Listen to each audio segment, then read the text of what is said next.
will get started with our after lunch session, which is focused on approaches to relapse.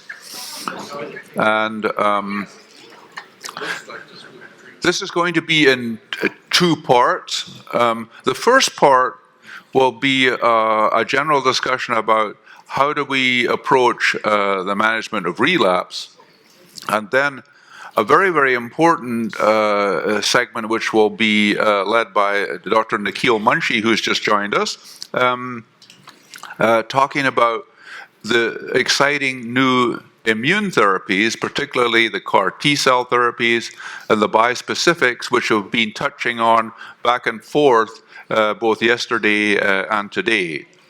And so for this first part, looking at approaches to relapse, the way that we're going to do that is I'm going to go through some of the options that we have in thinking about approaching relapse, and then ask our panel members how do they answer these particular questions. And so if I can ask our panel to come up. So Nikhil Munshi from the Dana-Farber in Boston, please welcome him.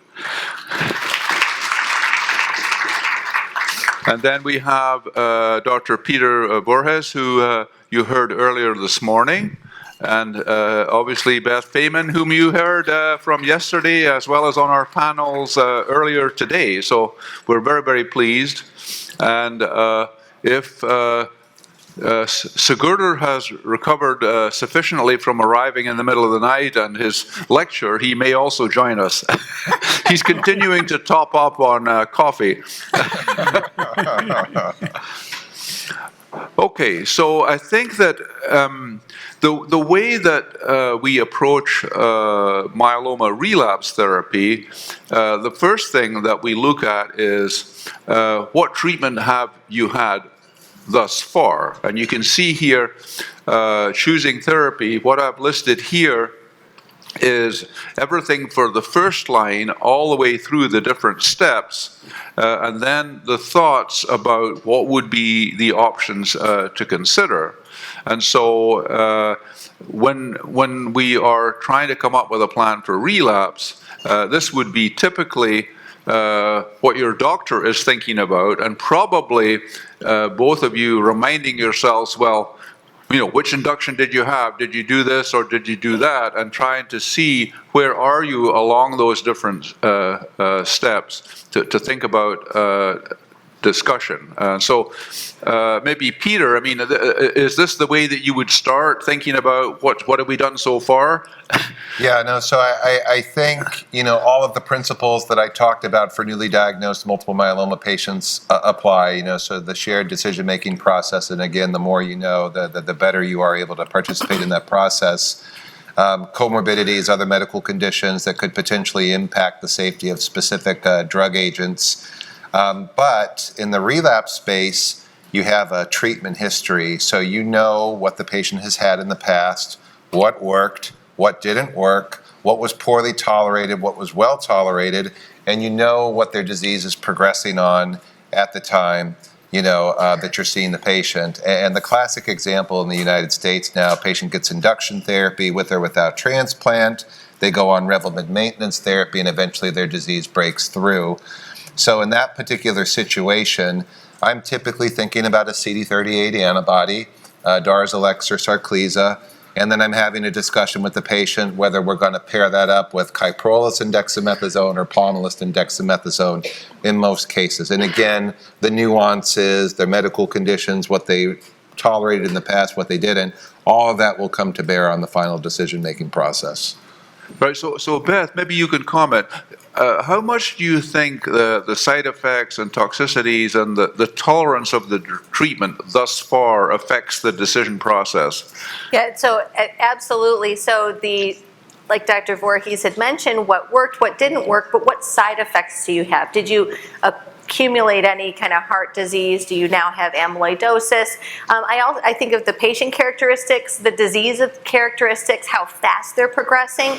Are you high risk or low risk? So there's a lot of decision making in there, and it's really important to sit down and talk with the patient about the available clinical trials, the available standard therapies, and what their goals are at relapse. Absolutely, absolutely. And so the final point on this sort of arrows moving down as patients are moving from one step to the next, to drugs to the next. I think that you heard from Peter before lunch, we're talking about patients who've had VRD, so they've had that triplet, they've had Velcade, Revlimid, and Dex, and they might or might not have had daratumumab either as part of a combo or kind of added in as part of the treatment or maintenance. For example, you heard at the end of Peter's talk how powerful the Dara Rev Dex, the Maya data is for the non-transplant patients. And so we have patients who've received those kinds of drugs, and now we're moving down toward the bottom there, and that's where Nikhil comes in, and we start talking about, well, what would be the immune therapies, the exciting new immune therapies would be appropriate. So is this correct, Nikhil? Yeah, no, I think this algorithm is very correct, and I think we have this multiple arrows is because what is good in myeloma, which is that we have 17 new drugs approved in last 20 years. So we have one new drug coming about every year, and that's going to even fast forward as we move on, we'll have more than that. And so the reason we can go from one line to another line and the third and the fourth is because we have a lot of choices available. And one fundamental difference in what we used to do 30 years ago versus today is that if a drug stops working, that does not mean that drug is gone forever. So somebody can relapse from lenalidomide or somebody can relapse from Velcade. However, in future, in combination with something else, we do go back to those same drugs because we can make them work with combination. So the main message is that there are many, many choices. Right. So if you do relapse, we can go to the next one. And as Dr. Durie said, the newer option that we will discuss even in greater detail, the immune thing, are totally out of what we used to do before. They are incredibly effective, as we will talk in detail. So these arrows are correct, but those immune treatments are going to begin to come up much earlier on. And a part of that, which I think is very important, and I think it came up in some of our discussions, is that a clinical trial these days could turn out to maybe be your best option. People are talking about, well, where will the cure come from? And it used to be in the past, as we move forward, we had treatments which were less and less effective. But now, that next new therapy could be dramatically effective. We're seeing in some of the studies, and Nikhil is going to talk about this, one of the CAR-T protocols called the CARTITUDE-1. This is the product that comes from the Johnson & Johnson company, 100% response rate in the relapse setting. And so that next trial actually could be dramatically effective. And so it's important just to keep that in mind. So the next slide, the arrow button's not very sensitive here, but not to worry. So in general, when we're looking at drugs which have been approved by the FDA, we are looking at combinations of drugs because we know in the frontline setting, a triplet or a 4-drug quadruplet is the most effective. But we also know now that in the past, we might be using a drug just to sort of try to get the myeloma back under control. But now we are looking at relapse to achieve another important remission. It's not just getting it back under control. No, we want to have a very important relapse combo that can give you a significant benefit, right? Yeah, no, absolutely. I think very well said. In the past, in old days, which is like last year, we would want to get this MRD negativity for newly diagnosed patient.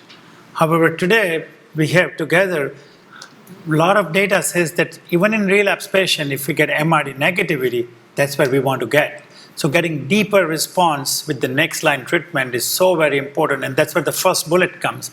We would not use a single agent, we would use triplet based on all the features that Dr. Voorhees suggested to bring it down to hopefully MRD negative status. Right, right. And we've talked a little bit about transplant, and as we said, I think maybe it was yesterday. So we talked about the role of transplant in the relapse setting. And so just to reiterate that, and you guys could comment, is that in the past, if someone had had a remission of at least 2 years, then we would think about a second transplant, right? Mm-hmm. But the thing is, we have so many of those other new therapies that can give you a relapse of 2 years, 3 years, 4 years, that to consider a second transplant, I think the yardsticks have moved, where we might say, okay, if you had a remission of 5 years with a transplant, well, that was obviously a really good therapy for you, especially if you tolerated it well. And so the goalposts have moved, and what was commented on yesterday is that we really are not using transplant in the relapse setting so much. Is that a fair statement? I think that that's absolutely true. You know, for those patients that elect to collect their stem cells as part of initial therapy, but defer transplant, there you need to have a real discussion about whether you're going to do it in first or second relapse. I usually tell patients that if you're going to do transplant at all, you really should do it either as part of the initial therapy or as one of your first relapses, because it's generally better tolerated in those circumstances and produces more durable results. So doing 2 transplants, you know, one at initial diagnosis, for example, and one later, we're doing that less and less and less over time, to Dr. Durie's point, because of all of the therapies that we have available now. We are starting to use these stem cells for other reasons, though. Yes. So, you know, there are instances when patients have very low blood counts for an extended period of time after CAR T-cell therapy. If you have stem cells in the freezer that you can use to boost their counts, or maybe they've had a bazillion lines of prior therapy and their bone marrow reserves are becoming increasingly exhausted and it's becoming harder to treat that patient for that reason, you can give them a stem cell boost. Yep. Bring up their counts and make it easier to treat them for the future. So how we're using this, the leftover stem cells, that's increasingly important. Time. Especially as some of these new therapies, the bispecifics, I mean, they can really take a toll on your blood counts. And so to have a combination with a bispecific, some of these ones that you touched on earlier, I mean, you might need stem cell support. So as far as clinical trials, obviously, as I mentioned, this could be the ideal option, actually. But I think before we look at that, we're going to talk about the trials. In the first relapse setting, what we're looking at with all these multiple arrows is this separation between patients who we think could still benefit from lenalidomide, which is Revlimid, or those that we think are refractory to lenalidomide. And so this is what we call an algorithm, and these are algorithms. The ones that I'm showing you are ones that are developed by Dr. Vincent Rajkumar from the Mayo Clinic. And we actually present them at ASH every year as part of our symposium. Maybe I can ask our panel to kind of comment on this. Is it correct that we use this breakdown, and you can see some of the combinations that are preferred if you can still use Revlimid, or you maybe need to move over to pomalidomide, Kyprolis, etc. Who would like to take that on first as a comment? Okay. I think this is a very straightforward algorithm that directs people in the community as to how to treat patients with myeloma. I think it's very practical, but as you've heard this weekend, research is moving those innovative therapies earlier. And you'll hear from Dr. Munshi, in a few moments, but I am, if you didn't already hear, I'm a big advocate for clinical trials. I've been in some of the most important, we did the SWOG 777 study at my institution. I still have 6 patients on that study that Dr. Durie was in charge of.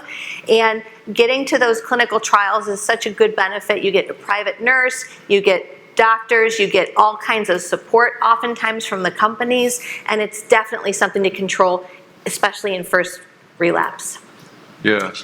So I think most people agree on this. Yeah, but the message here is that there is no setting where we don't have an option. Right. So in every setting, you may have relapse with 1 drug, 2 drug, 3 drug, Revlimid, bortezomib. We have option for the next and the next line.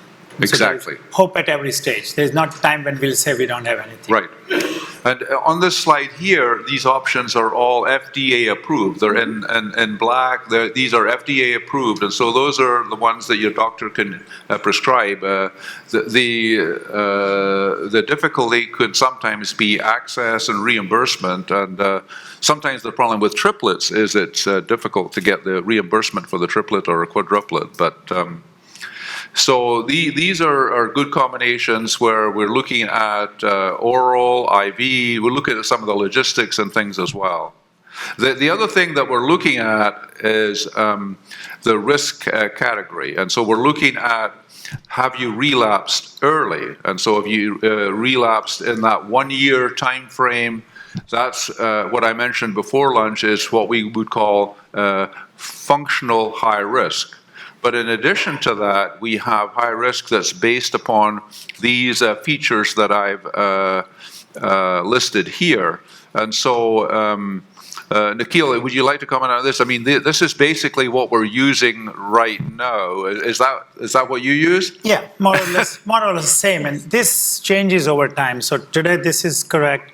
Tomorrow might be a little bit different. And the reason is, so what is high risk? And high risk means that patients with these characteristics may have a higher chance of myeloma coming back relatively sooner.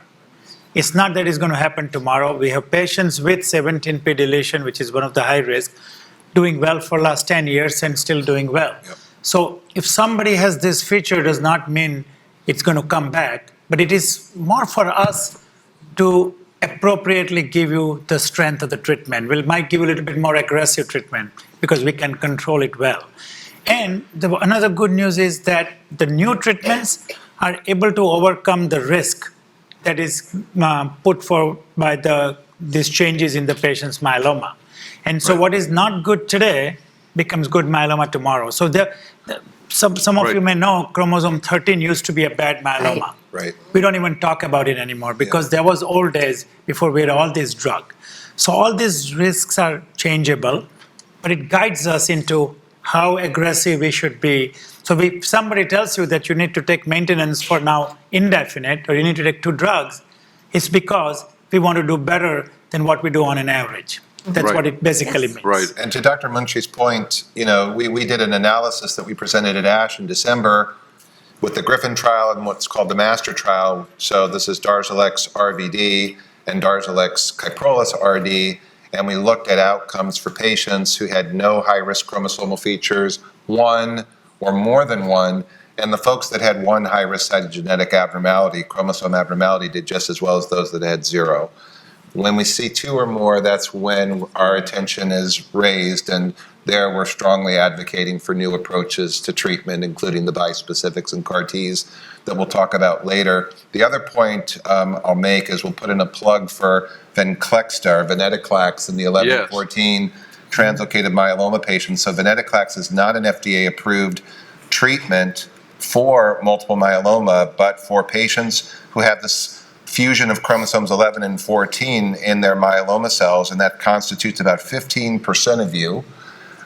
This oral drug, which is approved for other blood cancers, is quite active in that select group of myeloma patients, and that affords another therapeutic opportunity for you. And so that's a kind of an action item to mark down. If you're having a bone marrow test at the point of relapse, maybe to confirm if you've relapsed or not, testing for that 11-14 at that earliest time point is very important, because venetoclax does work well in that group of patients, but it also works the best if you use it earlier, because what happens with 11-14 patients, as well as others, is that they can pick up other mutations over time. And so if you're going to use the venetoclax, my thinking is to probably bring it in sooner rather than later for that group. Agree. And it's very well tolerated, especially in lower doses and in combination with other things too. All right. So that's early relapse, and you can see here we have these multiple relapses, and so then we move into the later relapses over on the right there, and this is where we end up with patients like some in the room here who had 5, 6, 7, 8 lines of therapy, and they're very much over on the far right of this graph here. And so this is where the fact that we have all these different drugs available is so important. And we've mentioned this a couple of times before. And so the drugs here are divided up into the groups, which actually Peter used. We have those alkylating agents, then we have the IMiDs that you saw, and then the proteasome inhibitors. And all of those are in black, all of those are approved agents. And then in the other boxes, you'll see some are in black, belantamab, which was a drug conjugate. Unfortunately, it was withdrawn by the FDA because the follow-on trial did not show benefit. Then you've got daratumumab and isatuximab, both approved, but then you have some newer drugs which are in trials, promising. In general, it's just good to note these letters at the beginning, like TAK, what does that stand for? Well, that is Takeda. And so then over on the right, you've got REGN, that's Regeneron. So mostly the name of the company is at the beginning and followed by a bunch of numbers. And so what we're going to be hearing from Nikhil is the benefits and side effects and the outcomes with a lot of these compounds that are listed in blue. But there is a complexity to this, and I'll just give you one example of how you can approach this. So basically, we have immune approaches, and right now, most of those are focused on this thing that we've talked a lot about. Darzalex is targeted against this CD38, which is on the surface of the myeloma, but our newer immune approaches are targeted against B-cell maturation antigen and BCMA, and so that's a very important point. But we do have these other targeted agents, selinexor, which is commercially approved, the CELMoDs, which are in trials. Those are drugs which are kind of similar to the IMiDs, from the same kind of family, and there's a couple of those which were on the last slide. And then, of course, venetoclax, which is commercially available, actually not for myeloma, but which we are able to use. And so we come up with the algorithm for how do we handle second or higher relapses. And again, this is kind of a cheat sheet for doctors in terms of what do we currently have available that you could consider. Now, the top blue boxes, where in this case it is refractory to IMiDs, proteasome inhibitors, and like Darzalex or isatuximab, anti-CD38. So that's one group of patients. And then you have patients who are even more resistant, where they maybe have had some medication that targets the BCMA. And so we're getting to that point where we really need to be looking for powerful backup options. And so is this, again, I think this is the way that we would approach it, yes? Absolutely. Today. Absolutely. Today, but not 6 months from now. Right. And I mean, it can take some time just to think about it, and also to talk to you guys about, well, you could try this or we could try that, which is an individual decision process related to whether you can travel for injections. We've talked about how if you're in a bispecific trial, you're going to have to travel to get that shot once a week, and that's going to be ongoing as well. Mm-hmm. So, I mean, that better not be 200 miles or 500 miles. It's going to be, right? Yeah. One important point, to make here is that, when we're talking about second relapse, you're talking about starting a third line of therapy, and these two commercial CAR T-cell products that are approved are technically only approved for 4 or more prior lines of treatment. Similarly, teclistamab or Tecvayli is approved for patients who've had 4 or more prior lines of therapy. So you're talking about people who are relapsing for their 4th time. So this is where clinical trials are so important to move these forward earlier into the treatment algorithm. KarMMa-3, again, will hopefully bring Abecma earlier into the treatment algorithm so we can use it in the third line. We've had a press release about Carvykti in early relapse. We haven't seen the data yet, and the devil's always in the details, but if it looks good, it looks safe, we may have access to Carvykti in early relapse, and maybe that'll be our third line of therapy going forward. Absolutely. I mean, I think that that's definitely the future as they move earlier and earlier. And so just to close this segment, so we have plenty of time for the exciting immune discussion.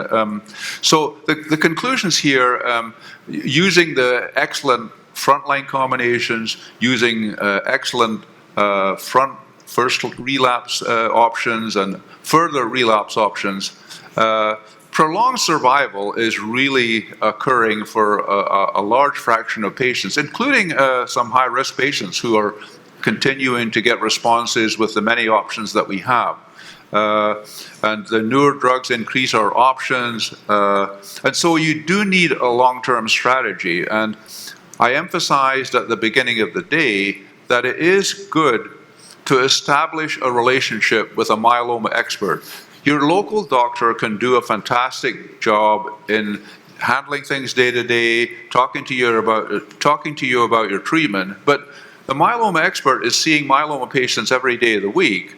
And also, the key thing that I mentioned is that at that myeloma center, that's where they have the clinical trials. Mm-hmm. And so it's very good for them to see you, those experts to see you, and you have that discussion with them sooner rather than later, where they can say, okay, this is an option that's going to be available to you maybe if you have another relapse. And so you're aware of it, and they're also aware of you. And you can maybe get on a list, especially if you're thinking to get CAR T cells. You might want to get on that list as soon as possible, yeah. Right? Talk to the nurse. So you need to get... And I think this is so important. We want you, all along the way now, there are options for what we would call the best package to give you the best chances. And look at those optimal combinations. And we do pay attention to risk. When did you relapse? Did you relapse early? Did you have one or more of those high-risk features? And certainly the future will be looking on an individualized basis to take all of these factors into account. And so that's kind of the broad picture. I think that we would probably all agree with this here. And so without further ado, I'd like to finish up with this sort of overview introduction about relapse to give Dr. Nikhil Munshi enough time to talk about the exciting immune options. So thank you for your attention thus far.